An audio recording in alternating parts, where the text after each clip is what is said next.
우리 옆에 분들과 함께 인사 나누시겠습니다. 얼굴 좀 펴시고요. 오늘은 고난주간이 아니에요. 오늘은 기쁜 날입니다. 얼굴 좀 한짝을 펴시고 옆에 분들하고 인사 함께 나누시겠습니다. 우리 주님 부활하셨습니다. 얼굴 좀 펴십시다.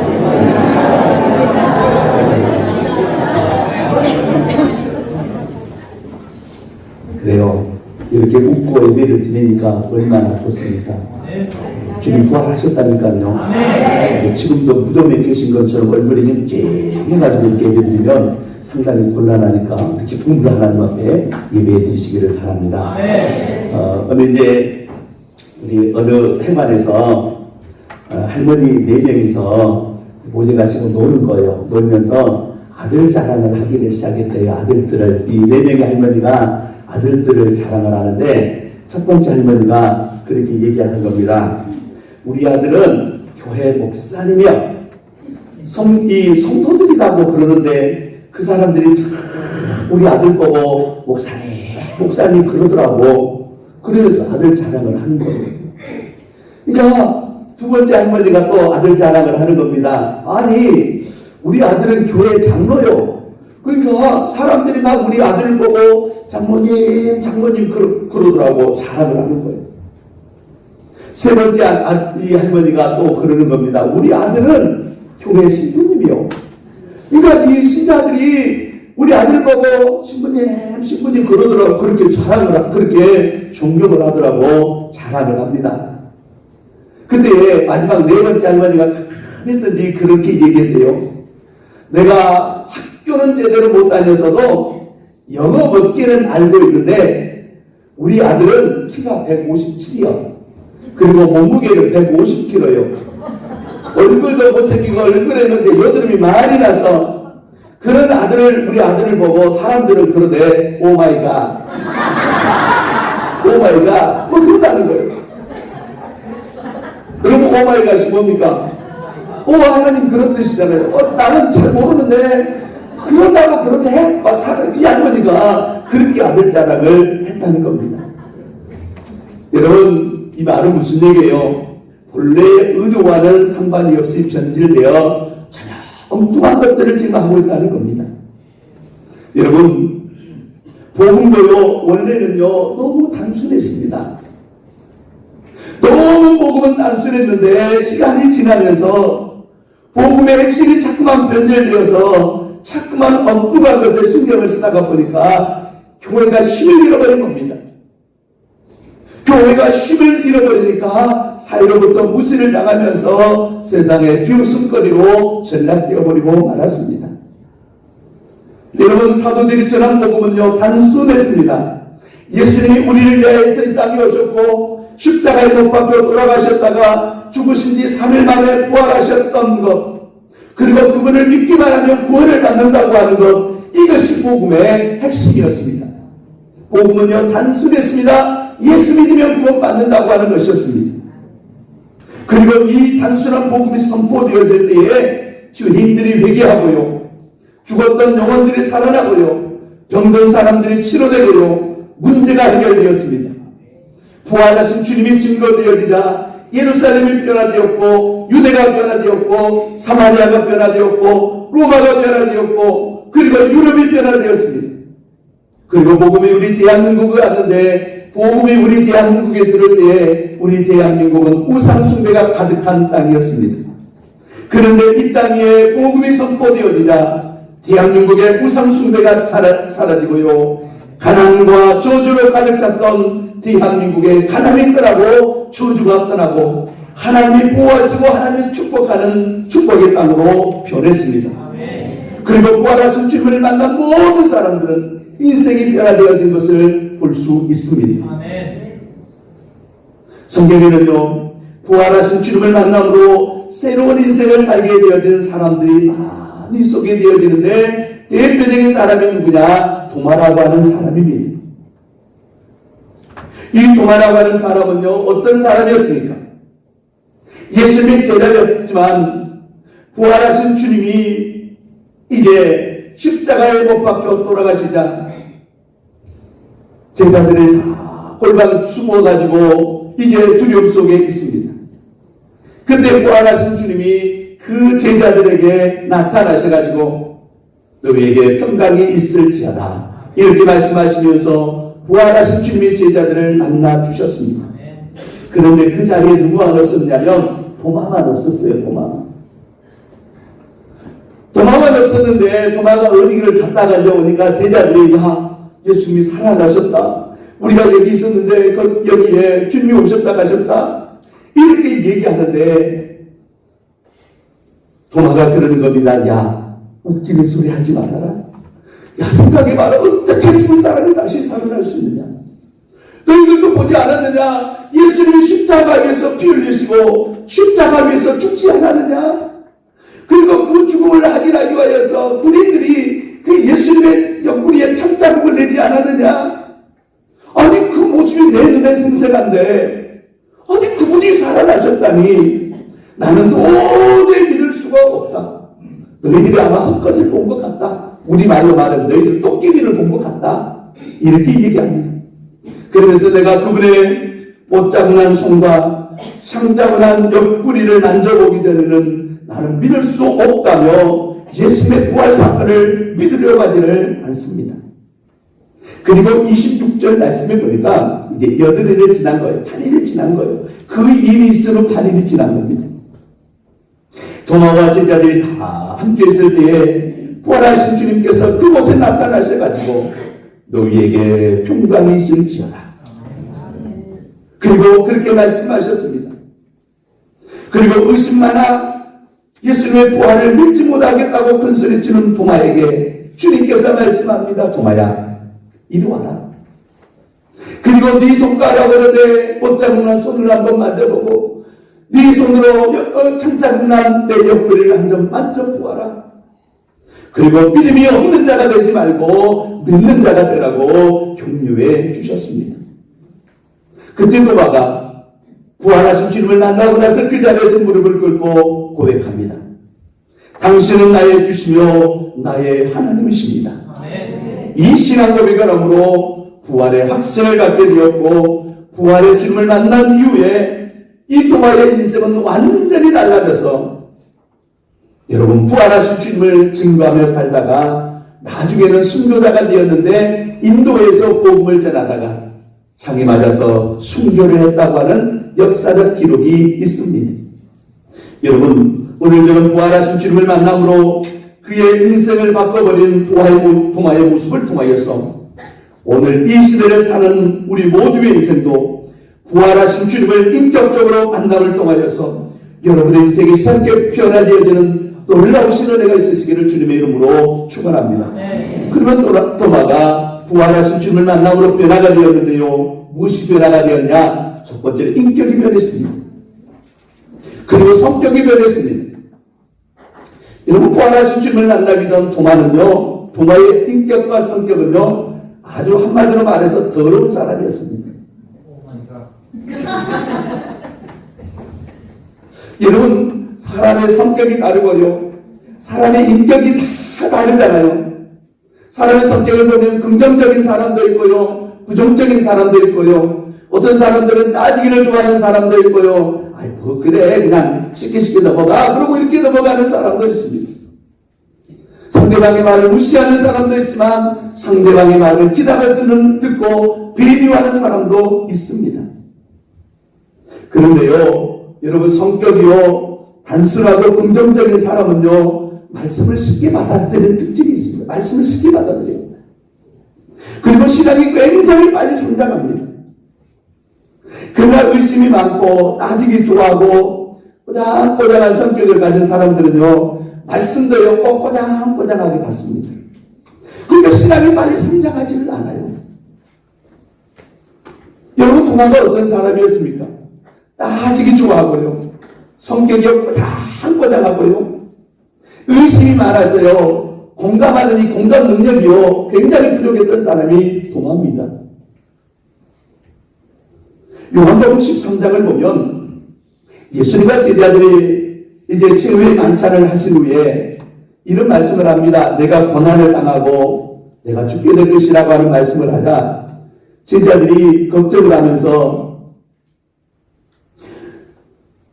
어떻게 그런 일이 있습니까? 그래서는 안 됩니다. 이렇게 얘기합니다. 그러니까 주님께서 제자들에게 요한복음 14장 1절에서 너희는 마음에 근심하지 말라. 하나님을 믿으니 또 나를 믿으라. 내가 가는 곳에 너희가 알리라. 그렇게 말씀하시면서 걱정하지 말라고 합니다.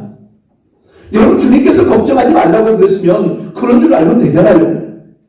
그런데 도마가 나서요. 5절 말씀에 14장 5절 말씀에 보면요. 도마가 나서가지고 뭐라고 얘기하냐면 주여 어디로 가시는지 우리가 알지 못하거늘 그 길을 어찌 알겠습니까? 그러면서 주님의 말씀에요. 전혀 공감하지를 않습니다. 공감하지를 못합니다. 공감 능력이 떨어진 사람이에요. 여러분, 예수님은 영적인 말씀을 하시는데 도마는 어느 길을 가야 하는지 모른다고 아주 전혀 그냥 딴소리를 하고 있는 겁니다. 왠 줄 아신가요? 공감 능력이 떨어지기 때문에 그렇습니다. 요즘 사람들은요, 공감해주는 사람이 없어서 외롭다고 그러고요, 내 말에 공감해주는 사람이 없어서 힘들다고 얘기합니다. 어떤 아들하고 아버지하고 이제 아들이 수능을 치렀어요. 수능을 끝나고 난 다음에 그 다음날 아버지하고 아들하고 저런 얘기를 하고 있습니다.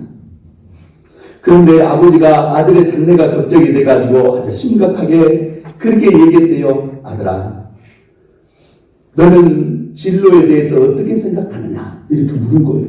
너 진로에 대해서 어떻게 생각하느냐? 그렇게 얘기하니까 아들이 잠시 망설이다가 그렇게 얘기를 했대요. 아주 조심스럽게 아버지 그거 참이슬로 바뀐 지가 참 오래됐습니다. 그렇게 얘기를 했대요. 이 말을 한데 알아먹고 웃는 사람은 뭔 말인지 알아요. 근데 뭔 말인지 그 조소리가 뭔 소리요? 이렇게 얘기하신 분은 잘 몰라요. 아버지는요, 아들의 진로에 대해서는 얘기하는데 아들은 지금 뭘 생각하고 있어요? 소주 진로를 생각한 거예요. 그러니까 그것이 참이슬로 바뀐 지가 오래됐다는 얘기입니다. 이렇게 해석이 필요하니 사람 참 그렇습니다. 또 그런 얘기 있잖아요. 어떤 아들이요, 어느 날 아버지를 생각하고 하니까 아버지가 너무 불쌍하더래요. 왜냐하면 지금까지 아버지하고 살면서 아버지하고 깊은 대화를 해본 적이 없어요. 그러니까 이 아들이 어느 날 아버지에게 전화를 했대요. 아버지, 오늘 제가 아버지하고 좀 전화를 하고 싶어서 전화드렸습니다. 이렇게 얘기하니까 아니, 아버지가 아들하고 대화를 해본 적이 없잖아요. 그러니까 어색했던지 너희 엄마 바꿔난다. 그리고 엄마를 제가 바꿔버린 겁니다. 그러니까 아들이 아니요, 오늘은 엄마하고 전화 안 하고요, 아버지하고 전화하고 싶어서 전화드렸어요 했더니 아버지가 그러더래요. 야, 너 용돈 떨어졌냐? 내가 용돈 보내줄까? 그리고 전화를 끊어버리더라는 겁니다. 그래서 이 아들이 또 아버지하고 그래도 대화를 하고 싶어가지고 또 전화를 한 거예요. 아버지, 오늘은 제가 아버지하고 전화하고 싶어서 대화를 하고 싶어서 전화드렸습니다. 그러니까 아버지가 그 아들에게 그러더래요. 야, 너 술 먹었냐? 술 먹었으면 집에 들어가서 자거라. 그리고 전화를 끊어버리더라는 것입니다. 여러분, 아버지와 아들이 전혀 공감을 못하니까 무엇이 안 돼요? 대화가 안 되는 거예요. 대화가 안 되니까 뭐가 쌓여요? 오해만 쌓이게 되지 않습니까? 지금 주님은 십자가의 고난을 얘기하고 있는데 이 도마라고 하는 사람은요, 주님의 말씀에 전혀 공감하지는 못하고 전혀 엉뚱한 소리 해버리지 않습니까? 또 예수님의 부활 사건을 보고 다른 제자들은 부활하신 주님을 만나고 다 믿는데 도마가 나는 상식적으로 이걸 믿을 수 없다. 상식적으로 생각해봐라. 어떻게 죽은 사람이 살아날 수 있느냐? 나는 그분의 못자국 난 손과 창자국 난 옆구리를 만져보기 전에는 믿지 않겠다고 고집을 피우고 있습니다.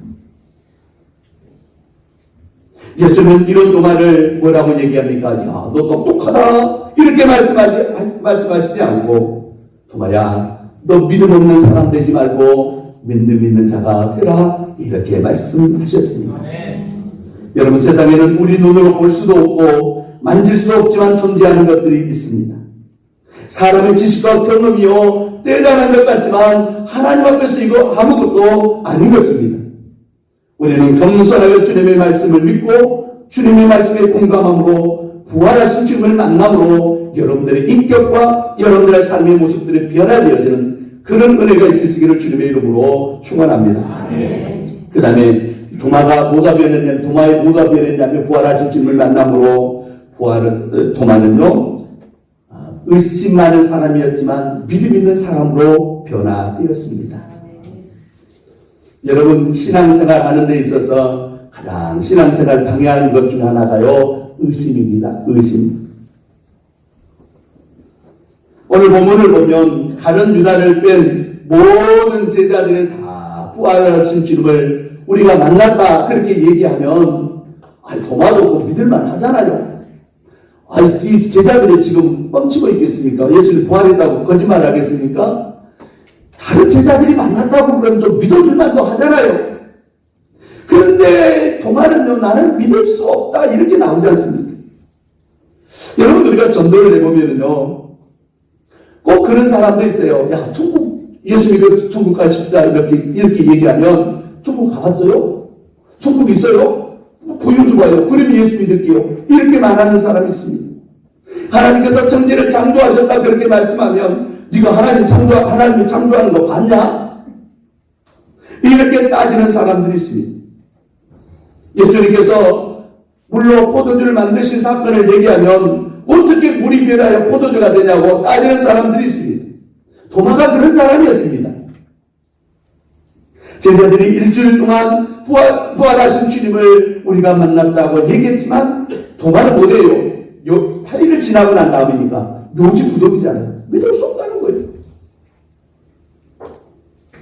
아직이다라고요. 의심 많은 도마의 모습 설명이 되지 않으면 무엇이든지 믿지 않으려는 현대인의 모습과 도마의 모습이 똑같지 않습니까? 그런데요 그런 도마에게 주님께서 나타나셔서 손과 옆구리를 보여주시면서 도마야 너 믿음 없는 사람 되지 말고 믿음 없는 자가 되라고 말씀해 주셨습니다. 그리고 주님의 이 말씀 앞에 완전히 거꾸러지고 그리고 나서 부활하신 주님을 만나고 부활하신 주님을 증거하는 증인자의 삶을 살게 된 줄로 믿습니다. 그 다음에 세 번째는요 부활하신 주님을 만난 후에 도마의 신앙과 삶의 목적이 달라졌습니다.